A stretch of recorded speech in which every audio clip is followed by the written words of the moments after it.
Então, neste momento, vamos pedir para o nosso irmão mais velho, Jesus, aquele que o Criador enviou para cá, né, para cuidar dessa molecada que somos nós, né?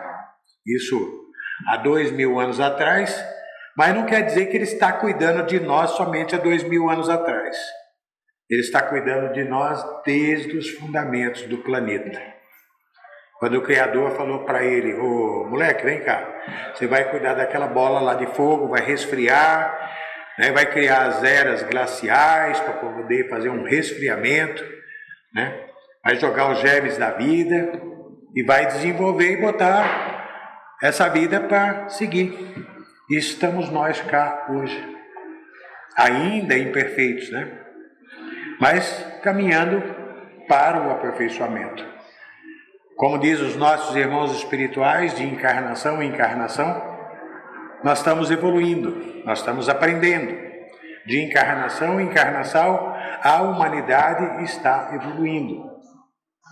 Está se libertando de várias coisas ruins que foram ficando para trás, duelo, escravidão, né? E outras coisas ruins mais. Gradualmente, né, uma parte da humanidade que não era valorizado começou a ser valorizado. Haja visto que, segundo estudos, por volta de 1800, a nossa hoje gloriosa Igreja Católica fez um concílio em França para decidir se a mulher tinha ou não espírito, ou se a mulher era como os índios e os animais, um ser que não tinha espírito. Veja a ignorância do ser humano. Nós estamos falando o quê? De 200 e poucos anos atrás. Então, gente, sim, a humanidade está evoluindo, o planeta está evoluindo. Tem gente que fica vendo notícias de guerra, né? Notícias de roubo, de tudo quanto é coisa desagradável, fica vendo os noticiários na televisão e fala: esse mundo está perdido. Tá não, gente. O mundo não está perdido, não. O mundo hoje está muito melhor do que estava 10 anos atrás. Imagina como está bem melhor do que estava 100 anos atrás. A humanidade, que antes chegava a 40, no máximo 50 anos de vida, já passou da expectativa de vida de 80 anos. E diz a espiritualidade que quem caminha hoje na faixa dos 40 anos de idade, à medida que vai envelhecendo, vai poder chegar a 100 anos, 105 anos. Comparar isso com o princípio do século passado, onde a expectativa de vida era de 40 anos, é um salto muito grande, né? Então observem, gente, como está evoluindo a humanidade. Hoje, quando ocorre, né, alguma catástrofe em alguma parte do planeta, boa parte do restante do planeta sai em socorro daquela turma. Haja visto o que aconteceu recentemente no sul do país, né? Quanta gente do Brasil inteiro e até de outras nações saiu em socorro. Olha como a humanidade está evoluindo. Olha como o povo está se tornando seres humanos melhores. E aí dizer que esse mundo está perdido, tá não. Tá não. Sempre haverá aqueles que queiram tolher a liberdade dos seres humanos. Podemos ainda dizer hoje, pleno ano 2025, século 21, ainda podemos dizer que somos sim escravos. Sob uma determinada ótica, podemos ainda dizer que todos nós somos escravos. Por quê? Se observarmos, nós vamos ver que há mais de 50 anos atrás, o homem já foi na Lua. Estamos falando há mais de 50 anos. E de lá para cá, mais de 50 anos após isso, né? A gente percebe que a indústria farmacêutica não tem medicamento para curar nem uma sequer enfermidade. Não tem. Não tem medicamento para curar um simples resfriado. Não tem medicamento para curar absolutamente nada. E aí a gente ainda diz, Se algum ser humano, por exemplo, criar um medicamento para curar o diabetes, ele vai ter que vender a fórmula desse medicamento para um laboratório, sob pena de ser varrido do planeta, ele e a família dele. Por quê? É uma espécie de escravização da humanidade. A indústria farmacêutica, por exemplo, você só mostrando um quadro de como a humanidade ainda é escravizada, a indústria farmacêutica, se deixar ser vendido um medicamento para curar o diabetes, milhões de diabéticos do planeta irão parar de comprar medicamento todos os meses. Então, a gente pode contar, obviamente, com os medicamentos deles para amenizar os efeitos das enfermidades que nós construímos para nós, mas não para curar. Para curar, de fato, realmente, só podemos contar com as forças divinas. Pelas forças divinas, sim, a gente pode receber a cura. Porém, como tudo obedece à lei, tem a lei da criação, tem também a lei da destruição. Mas tudo se renova. Existem enfermidades que nós construímos que, para sair da nossa alma, acaba devastando o corpo. E a gente acaba voltando para a pátria espiritual. Aí alguém pergunta, mas Deus não poderia solucionar isso? A gente, por tudo que já aprendeu, por tudo que já viveu nesse mundo, por todo o nosso relacionamento e conhecimento adquirido no mundo espiritual, a gente sabe que poderia sim. Como Jesus promoveu várias curas, poderia ter curado a humanidade inteira, não só aquelas pessoas que foram a ele. E que ele dizia, a tua fé te curou, a tua fé te salvou. Ele não dizia, eu te curei, eu te salvei. Ele dizia, a tua fé te curou, a tua fé te salvou. O que é isto? A tua fé. É o ser humano abdicar do seu ego e compreender que ele por si só não consegue. Então, quando ele vai ao divino com todo o seu coração, ali está a fé que cura, a fé que salva. Então veja bem, eu só citei esse caso, por exemplo, da indústria farmacêutica para mostrar um tanto de outras coisas que existem no planeta, que a gente também tem conhecimento, que acaba nos tornando limitados, acaba fazendo com que tenhamos que desembolsar cada vez mais recursos financeiros para manter uma indústria de poderosos que dominam o planeta em várias áreas. Mas está tudo bem. Pelo menos estamos tendo a oportunidade do aprendizado. Não é? Estamos tendo a possibilidade da evolução.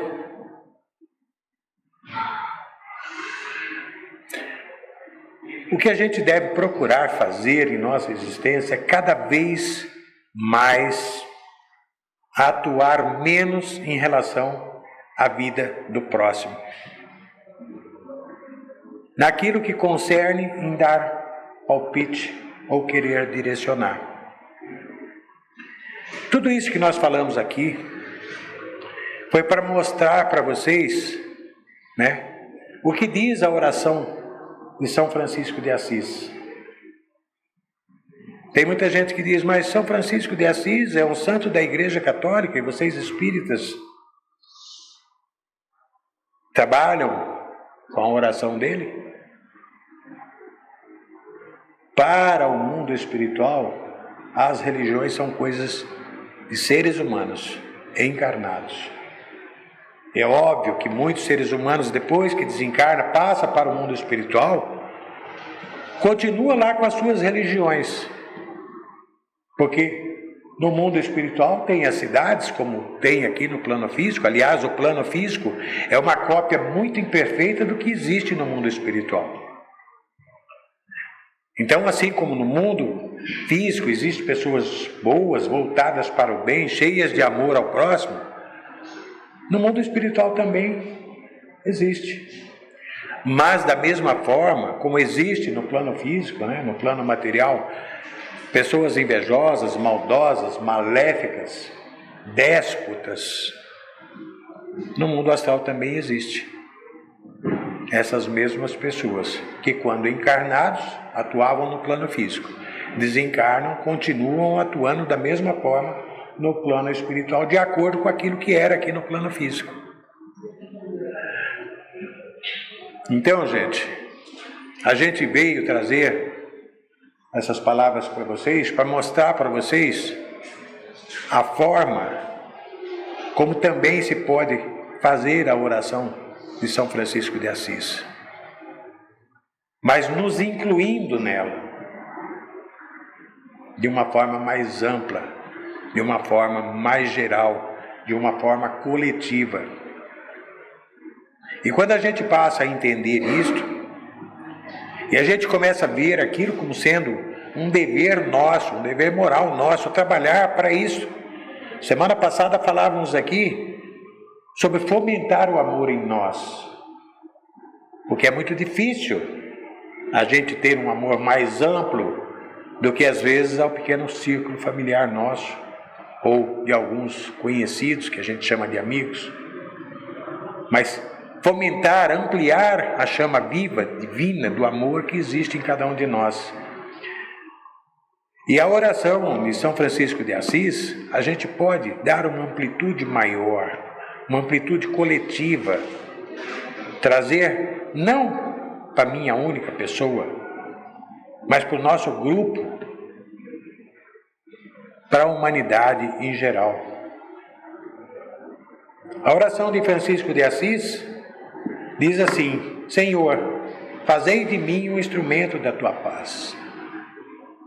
Mas nós devemos começar a analisar da seguinte forma: Senhor, fazei de todos nós aqui instrumentos da tua paz. De todos nós, o nosso grupo, mas o nosso grupo não só aqui dentro da casa, o nosso grupo lá fora, familiar, nosso grupo profissional, o nosso grupo nacional, nosso grupo mundial, a humanidade. É assim que a humanidade vai se desenvolvendo cada vez mais e vai evoluindo. Onde houver ódio, faça com que consigamos levar o amor. Onde houver ofensa, que levemos o perdão. Onde houver discórdia, que possamos ser capazes de levar a união. Onde houver dúvidas, que consigamos levar a fé. Onde houver erros, que possamos levar a verdade. Onde houver desespero, que sejamos capazes de levar a esperança. Onde houver tristeza, que levemos a alegria. E onde houver trevas, que todos juntos consigamos levar a luz. Ó Mestre, fazei que procuremos mais consolar que ser consolados, compreender que ser compreendido, amar que ser amados. Pois é dando que se recebe, é perdoando que se é perdoado, e é morrendo que se vive para a vida eterna. Então veja bem, gente, quando a gente começa a trazer isso daqui para o coletivo, mas que a gente comece a analisar a possibilidade de que realmente sejamos aquilo que estamos pedindo para o Senhor. Fazei de nós instrumentos de tua paz. Ou quando ora no singular, fazei de mim um instrumento da tua paz. Mas não deixar só por conta de Deus, gente. Que vistamos em nós, em nossa alma, esse ensinamento. Que sejamos capazes, mesmo que ainda imperfeitamente, que sejamos capazes de ser um instrumento da paz divina, da paz do Senhor. Que nos esforcemos para ser esse ser pacificador, esse ser que é capaz de fazer a diferença Muitas vezes podemos fazer a diferença sem que ninguém ao nosso redor, no plano físico, perceba. Se nós vemos uma briga, uma discussão, podemos ser um instrumento da paz do Senhor. De que forma? Através de uma oração. Senhor, acalme esses corações. Senhor, envie uma equipe para dar um passo, para fluidificar os pensamentos desses seres humanos que estão em guerra, que estão brigando, que estão lutando. E não tenha dúvida, gente. Como o próprio Jesus disse, pedi e obtereis, bater e abrir-se-vos-á. Não tenha dúvida de que aquela prece vai fazer uma diferença.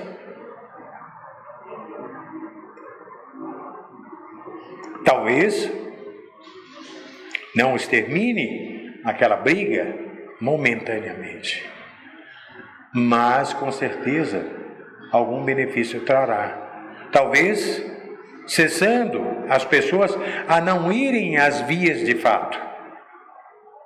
Talvez num lampejo, pela nossa prece, um grupo espiritual que intercede ali naquele momento, em nome de Jesus ou daquele divino a quem nós direcionamos a nossa prece, talvez faça ali a diferença. Alguém que poderia chegar às vias de fato, ao extermínio da vida humana, num momento, num lampejo, acaba desistindo. Ou talvez uma palavra áspera, feroz que pudesse sair, talvez não saia, pelo envolvimento espiritual daquele momento. Então, gente, podemos sim ser o instrumento da paz. Onde houver ódio, assim como falávamos, numa discussão dessa, uma briga, as nossas preces podem fazer com que ali chegue os fluidos do amor, que ali chegue em ondas, pela prece que direcionamos, uma calmaria que vai fazer com que as coisas se amenizem um pouco. Onde houver ofensa, que levemos o perdão. A ofensa, infelizmente, pelo hábito que nós temos de nos envolver na vida dos nossos semelhantes, é o caminho que abre para que as ofensas também cheguem. Se não da nossa parte para com o outro, mas sim do outro para com a nossa parte. Porque a partir do momento que nos envolvemos na vida do outro, podemos gerar aí um desconforto, e às vezes um desconforto muito grande, fazendo com que a pessoa seja agressiva e acabe nos ofendendo, porque nós nos envolvemos na onde não temos o direito, É óbvio que quando você vê uma situação muito complicada e você vai até as pessoas, mas imbuído do amor verdadeiro, imbuído da intenção de realmente colocar calma naqueles corações, os mais empedernidos seres humanos são capazes de se acalmarem um pouco, porque a nossa intenção é pura, é verdadeira, é cheia de amor, e aonde o amor chega, a luz costuma se fazer presente, e onde a luz se faz presente, a escuridão acaba saindo. Então, gente, que essa oração de Francisco de Assis seja para nós não meras palavras que pronunciamos quando fazendo a oração, quando recitando as palavras dessa oração, mas que, acima de tudo, sejamos capazes de colocar no coletivo, para nós, para aqueles que convivem conosco no dia a dia, e de uma certa forma para a humanidade em geral, porque todos são nossos irmãos.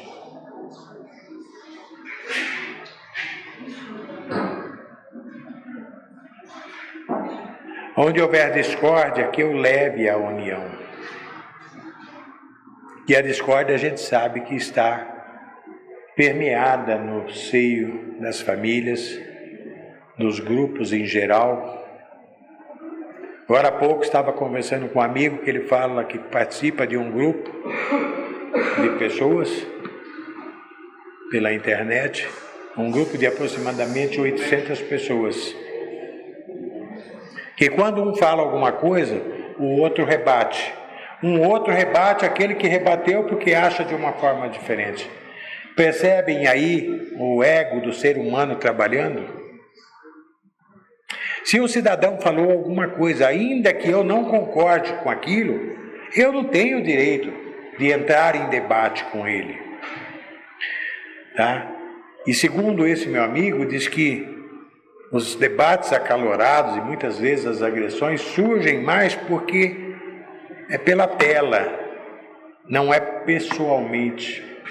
Então que as pessoas ainda se sentem mais no direito de agredir verbalmente porque o outro não está próximo. E às vezes daí saem inimizades para o resto da vida. Por quê? Por pontos de vistas diferentes uns dos outros. Poxa vida, se eu desejo que aquilo que eu expresso seja respeitado pelos demais, o mínimo que eu tenho que fazer é respeitar a expressão dos outros, respeitar o ponto de vista das outras pessoas. Eu posso não concordar e posso até estar certo, não tendo a concordância, mas também sejamos verdadeiros, não somos seres perfeitos, podemos estar equivocados com relação à forma como interpretamos o ponto de vista do outro. E pode ser que daqui 6 meses, daqui 1 ano, eu descubro que aquele ponto de vista do cara estava certo e o meu estava errado.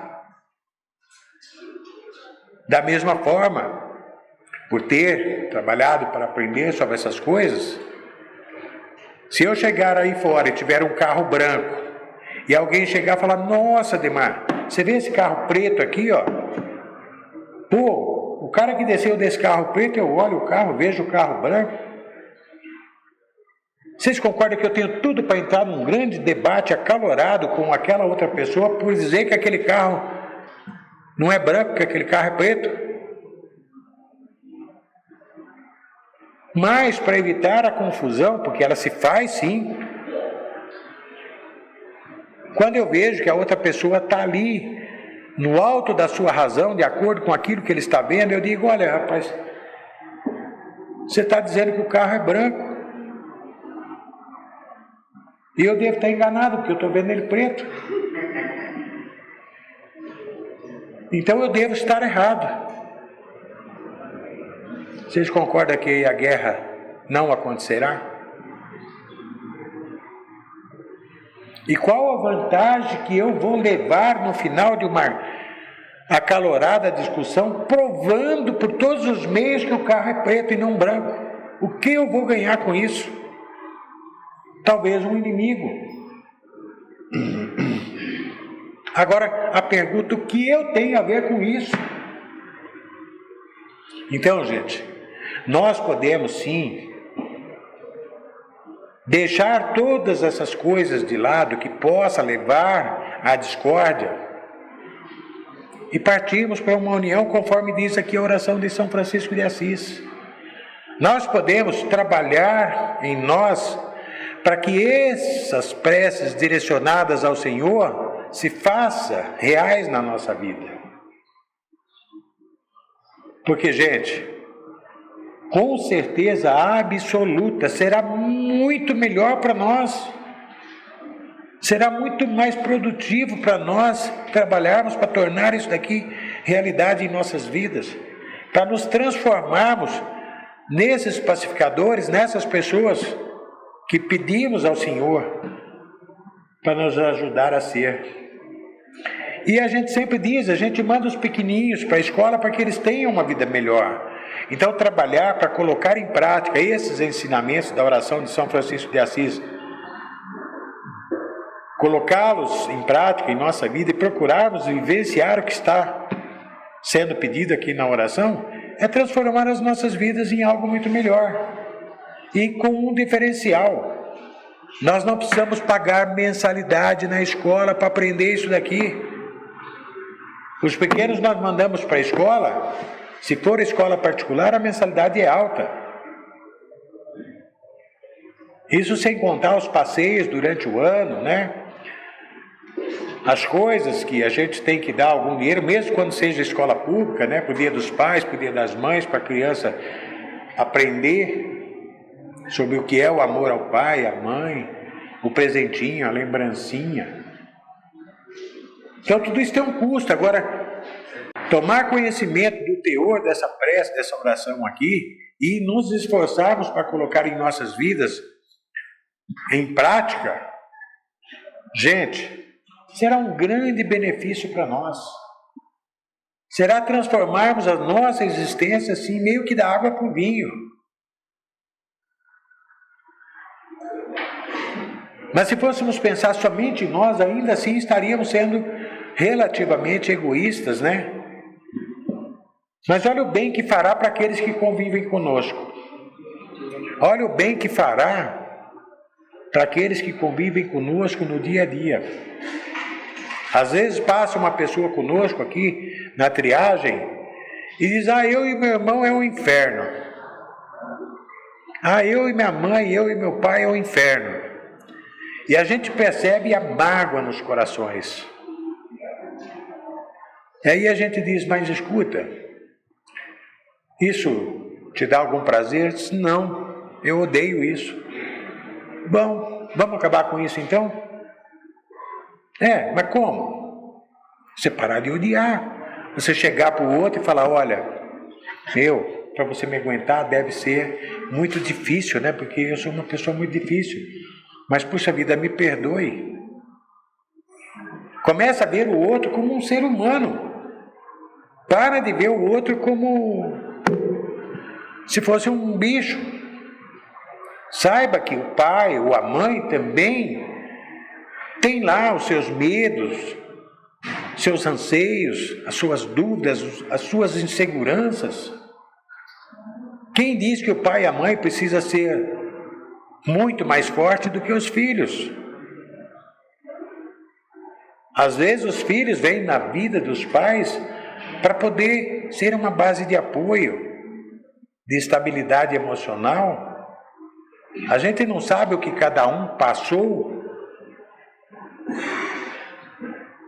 nos seus problemas íntimos, na atual existência, quanto mais nas existências anteriores. A gente não sabe quais são os traumas que as pessoas trazem de outras encarnações.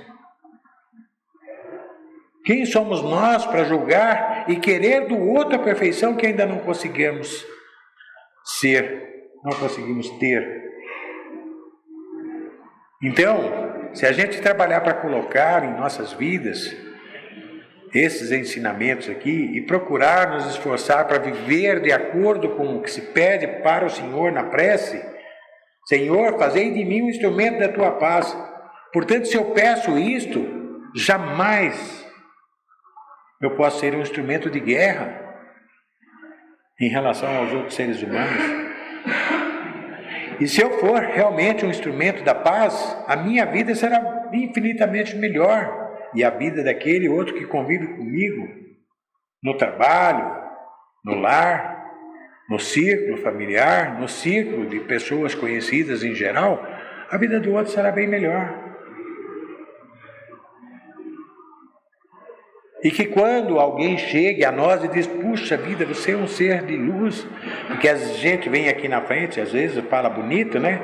Mas inspirado pelas forças do alto, a pessoa, nossa, fica encantada: nossa, você é um ser muito iluminado. Nada.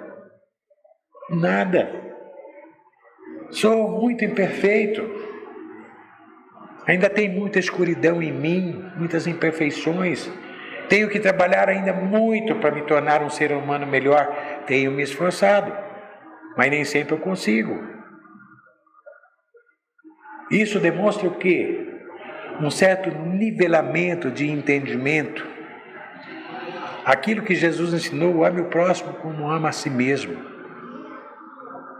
Porque tem pessoas que, quando se fala isso para elas, elas se colocam num pedestal lá em cima, se sentem os poderosos, e aí caminha facilmente para uma autofascinação, achando E a gente vê casos de alguns religiosos que, infelizmente, esquecem até a figura do divino e se coloca como um Deus.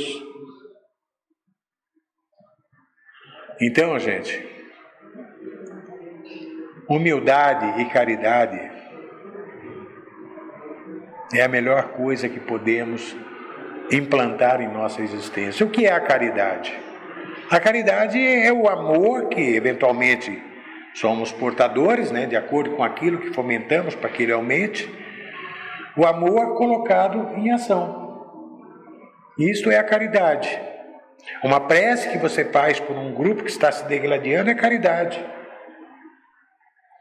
Uma prece que você faz direcionando aos governantes é uma caridade. Você está pedindo para as forças do alto envolver aquele ser humano para que ele erre o mínimo possível. E a gente diga, erre o mínimo possível, porque errar todos nós seres humanos erramos.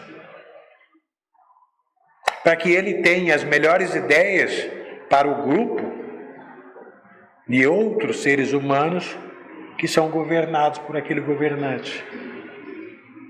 Mas tem gente que fala, mas o governante é ruim, Ademar, como é que eu vou orar para um cara desse? Gente, e a gente é bom? A gente é santo? A gente não vive querendo acertar? Por que não desejar o mesmo para o próximo? Né? E é óbvio que o fato de eu orar não quer dizer que eu pactuo com a forma com que a pessoa age. Se eu fizer uma oração para um bandido assassino, eu não estou pactuando com o crime que ele comete. Se eu faço uma oração para quem matou um monte de pessoas, eu não estou dizendo que eu pactuo com os assassinatos em massa que aquela pessoa fez. Estou desejando ao próximo aquilo que eu desejo para mim. Quando eu estou em erro, Quando eu estou em erro, eu peço para Deus me envolver para que eu erre o mínimo possível. Eu peço para Deus para semear só sementes boas, porque eu sei que assim como eu colherei as boas, as ruins que eu semear também seria obrigado a colher. Então é óbvio que eu vou desejar para um criminoso que ele seja envolvido pela luz e que ele pare de cometer o crime. E de certa forma será o bem para ele, mas será o bem também para aquelas pessoas que poderão sofrer as consequências na mão daquele indivíduo. Obviamente, aí está implícito o amor ao próximo, sendo colocado em ação pela força da prece, que se torna caridade. Então percebem a necessidade de trabalharmos para implantar em nossos corações, em nossa mente, em nossa alma, os ensinamentos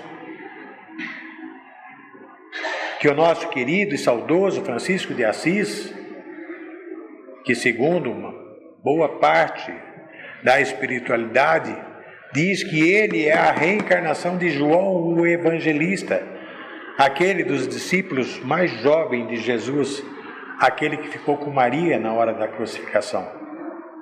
Aquele que lá, enquanto João Batista falava com os animais, quando ele foi para a ilha de Patmos, os animais pousavam nos braços dele.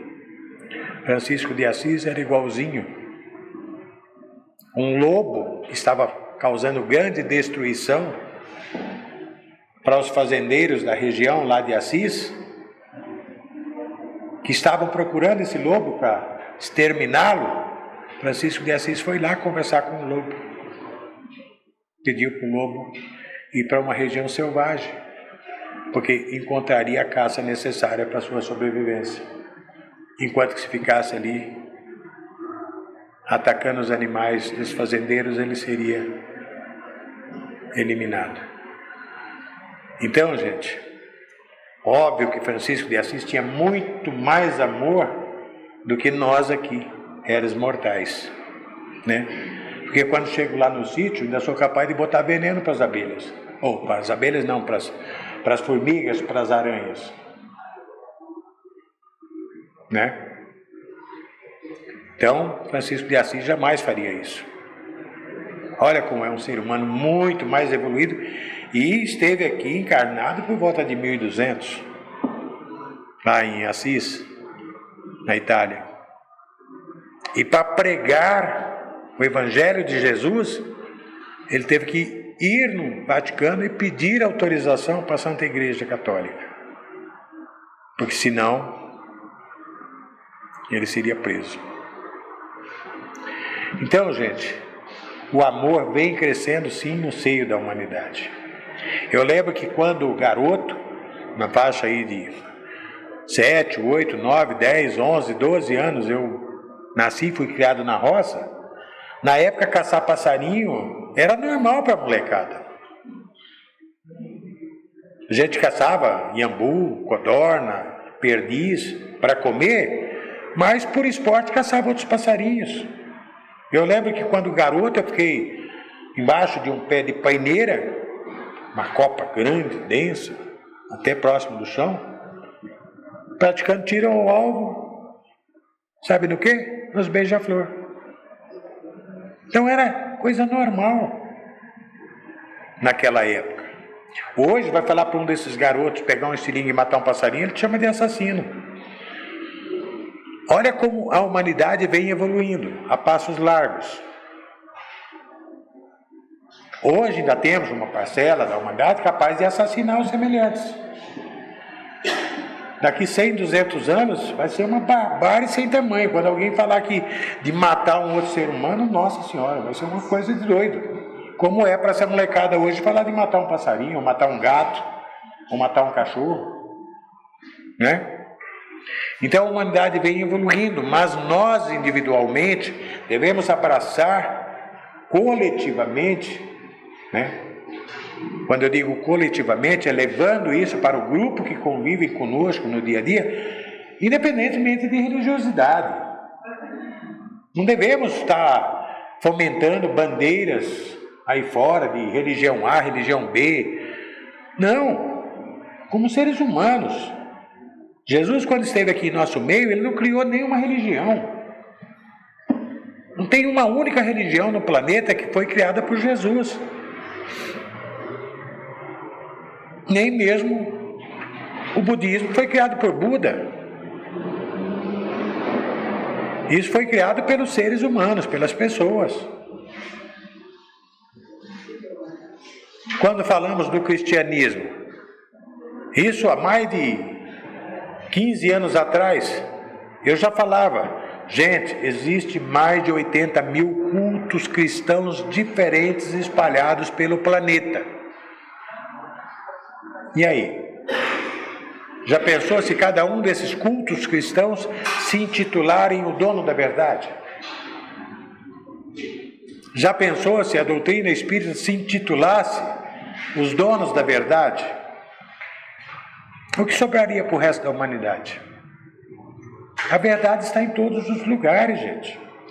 Em todos esses mais de 80 mil cultos cristãos diferentes espalhados pelo planeta, está ali partículas da verdade. Em cada um desses cultos tem ali vários seres humanos que têm muita bondade e muito amor no coração. Como dentro da doutrina tem muita gente com muita bondade, com muito amor ao próximo, com muito amor no coração. Mas eu digo para vocês, em todas as formas de crenças existentes no planeta, existem essas pessoas do bem, mas também existem pessoas mal intencionadas. Existem pessoas com segundas intenções. Existem pessoas que estão ali naquela religião, inclusive até dentro da doutrina espírita, porque ele tem objetivos não tão nobres, não tão saudáveis. O objetivo de levar algum tipo de vantagem sobre alguém ou algum grupo ou alguma instituição. Infelizmente é assim. Por isso que a gente ouve aquele ensinamento que veio lá de trás da época de Jesus. Maldito o homem que confia no homem. Gente, nós seres humanos somos seres falhos. Além disso, gente, além de sermos seres falhos, se nós não tivermos operando dentro do bem, trabalhando dentro do bem, estaremos à mercê de espíritos enganadores. Eu posso perfeitamente ser um instrumento, se eu me permitir assim, né? Eu posso perfeitamente ser um instrumento de um inimigo de uma pessoa de vocês. Como a gente vê pessoas que têm inimigos no mundo espiritual usando o ente querido da sua própria família para atingi-lo, influenciando aquele ser humano. Ou dentro das empresas. Aí você diz, nossa senhora, o que acontece? Eu nunca fiz nada para esse ser humano, por que esse ser humano me persegue tanto?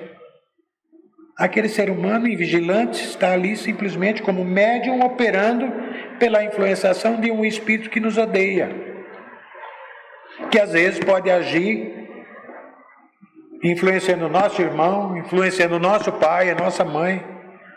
A gente vê relatos aí de pessoas que se odeiam, que você percebe claramente que ali tem um envolvimento espiritual de um inimigo espiritual muito forte. Daquela pessoa, não é demônio não. É um ser humano que viveu com aquela pessoa em outra encarnação e que por alguma forma sofreu um prejuízo e não perdoou aquele ser humano e veio hoje encontrá-lo para cometer a vingança. Então, quando a gente trabalha, gente, para fomentar o amor em nós, para fazer com que esse amor cresça em nós, automaticamente estamos fazendo isso para que outros que giram, que gravitam em nosso entorno também tenham a oportunidade de aprender. E aí, depois de muito tempo, que às vezes aquele espírito está me perturbando, que está me causando prejuízo, ele tem um lampejo e diz, puxa vida, nossa, o Ademar que na outra vida era Zé, não é mais aquele monstro que era. Hoje ele está melhorzinho um pouco. Pô, eu também preciso me melhorar. E aí, nos recônditos desta alma, está lá, em algum momento da sua existência, foi colocado lá os ensinamentos de Jesus, ou de Buda, ou de Krishna, ou de Tupã, ou de quem quer que seja. E ele vai se lembrar disso e falar, puxa vida, olha, ô Tupã, ô Buda, ô Krishna, ô Deus, ô Jesus, puxa vida, eu quero me melhorar. Nesta hora, um grupo espiritual direcionado pelas forças do alto vai buscar ele lá nos quintos do inferno, naquilo que nós espíritos chamamos de umbral, e muito provavelmente vai trazer para uma casa espírita, ou para uma igreja católica, ou para uma igreja evangélica, ou para um templo budista, porque em todas as escolas de fé existentes no planeta tem a parte material, os encarnados, que aqui na casa nós somos talvez um grupo de 40 pessoas, mas tem a parte espiritual, que é em muito maior número. E como dissemos na semana passada, o grupo Nova Era, esta casa aqui, contando com o pessoal de transporte que traz, que vai buscar esses espíritos, depois vai levar, dá aproximadamente 1000 pessoas. Então, gente, é assim que é. É assim que a humanidade vai evoluindo. É assim que ontem nós estávamos lá tirando pedras na cruz, ora sendo escravos, ora sendo escravocratas, fomos aprendendo um pouco pelo amor, mas muito mais pela dor, e fomos abandonando a ruindade em nós, porque começamos a tomar conhecimento da bondade, porque diz a espiritualidade que o ser humano é mau não pelo simples prazer de ser mau, mas sim por desconhecer o bem. Então, gradualmente, a gente vai tomando conhecimento do bem e vai se tornando seres humanos melhores. E se ontem escravizávamos pessoas, depois voltávamos como escravo, fazíamos um inferno na vida dos semelhantes, mas também, já em outras vidas, conseguimos nos melhorar um pouco, conseguimos construir amores, pessoas fraternas para conosco. Hoje, muitas vezes, vários deles estão no mundo astral, torcendo para que consigamos sair daqui vencedores daquilo que assumimos compromisso conosco mesmo de vir aqui para fazer.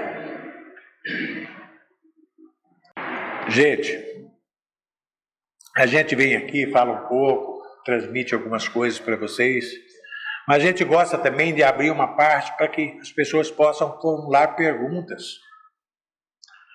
E muitas vezes a pergunta que parte de um de vocês e a resposta que vem inspirada pelo alto auxilia várias pessoas que estão aqui. Algumas do mundo físico, mas muito mais pessoas do mundo astral, que são trazidas pelos trabalhadores de Maria de Nazaré, né, pelos ceareiros de Jesus e de tantas outras equipes socorristas, são trazidos para cá para o devido despertamento, para ver se uma hora entra numa faixa vibracional e consigam ficar aqui internados nesse hospital. As pessoas, se soubessem tudo que se passa no plano espiritual, aos cuidados de Jesus, do Criador, e da grande quantidade de trabalhadores que existe no mundo espiritual a serviço das forças do bem, das forças da luz, as pessoas ficariam maravilhadas e aumentariam sobremaneira a fé em si mesmos. Aqui, nessa simples casinha que a gente vê aqui, uma casinha velha, material, esse barracão aqui no fundo, as pessoas não imaginam que existe uma ala gigantesca no plano astral, acima desse andar, para a internação dos nossos irmãos espirituais que estão em depressão, que vêm aqui acompanhado das pessoas do mundo físico que estão em depressão. Porque as pessoas do mundo físico que se permite caminhar para uma depressão, aos desencantos da vida, acaba atraindo vários irmãos do plano astral que vibram nessa mesma faixa. E às vezes, quando por méritos alcançados na sua existência, conseguem chegar numa casa, num hospital como Nova Era, ou outras igrejas, e serem amparados e socorridos, traz essa legião de irmãos que estão em depressão no mundo espiritual, que à medida que vai havendo aceitação, essas pessoas vão ficando internadas aqui para a sua libertação da depressão e, quiçá, depois, por méritos conquistados, serem direcionados para as colônias espirituais para estudar, para encontrar seus entes amados e para se preparar depois de talvez décadas e décadas para uma nova jornada na carne, uma nova encarnação. A gente sabe e respeita que tem pessoas que não acreditam nisso, mas as reencarnações já estão provadas até pela ciência. Quem for em busca dessas informações as encontrará.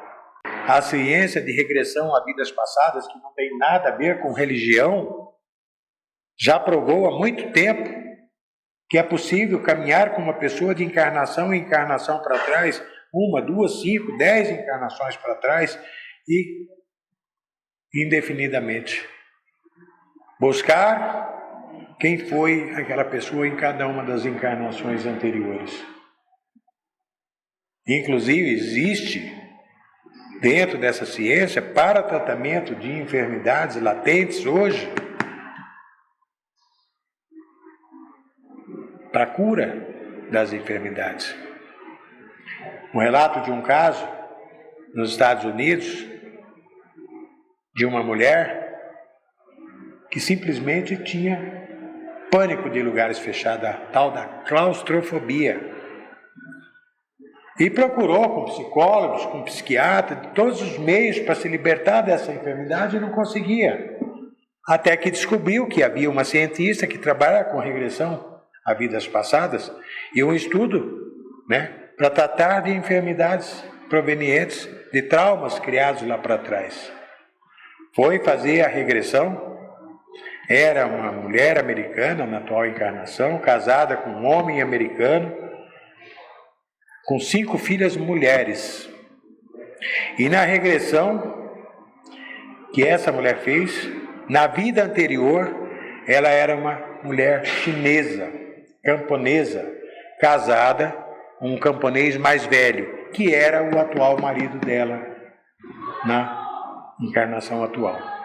Lá era um chinês mais velho, casado com essa jovem, e tiveram 5 filhos homens naquela encarnação. Mas ali ainda não encontrou o trauma da claustrofobia.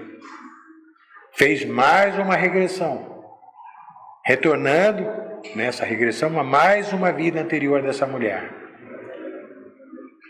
que vivia na América do Norte, no estado de Arkansas, em 1810, como um garoto de 12 anos. Ou seja, naquela encarnação, essa mulher que foi mulher chinesa, depois mulher americana, era um garoto de 12 anos, que chegou da escola, como fazia sempre, e ia explorar a floresta que tinha atrás da casa dele. E naquele dia, ele se aprofundou mais na floresta e achou uma caverna. Só que como já estava ficando tarde, ele matutou. Eu vou para casa, já está ficando tarde, senão escurece eu me perco. Quando for no sábado, como eu não tenho aula, eu venho aqui. Quando chegou, no dia 10 de outubro de 1810, de manhã, esse moleque foi explorar a caverna. Quando ele tinha adentrado na caverna, já tinha dado um bom tanto, teve um tremor de terra e várias pedras caíram. E algumas caíram sobre ele. Não tirou a sua vida naquele momento, mas ele ficou preso nas pedras. E deitado, olhando para trás, ele conseguia vislumbrar um buraquinho assim que era a boca da caverna, a claridade. Durou ali 2 dias e meio para morrer, para desencarnar. Foi o pânico criado, o trauma num lugar fechado. A partir dessa descoberta, fez-se o tratamento terapêutico, recomendado por essa cientista, acabou ali a claustrofobia daquele ser humano. Então, gente, as verdades existentes no planeta, de acordo com os interesses daqueles que sempre dominaram o planeta e as pessoas, elas foram escondidas. Por isso que você vê muita gente hoje dizer que nunca ninguém voltou do outro lado para dizer como era lá. Quando existem milhares de livros mostrando como é o outro lado, mostrando pela espiritualidade. Então, a gente está aberto agora a que, se alguém quiser fazer algum tipo de pergunta, e a gente estará aqui para responder. E como dissemos sempre, né? Caso não saibamos a resposta, pedimos a ajuda dos universitários. Vamos lá dentro e falamos com os médicos. Doutor, a parada é a seguinte, estão me perguntando um negócio lá, não sei responder. Então, estamos aí abertos. Alguém quer fazer alguma pergunta?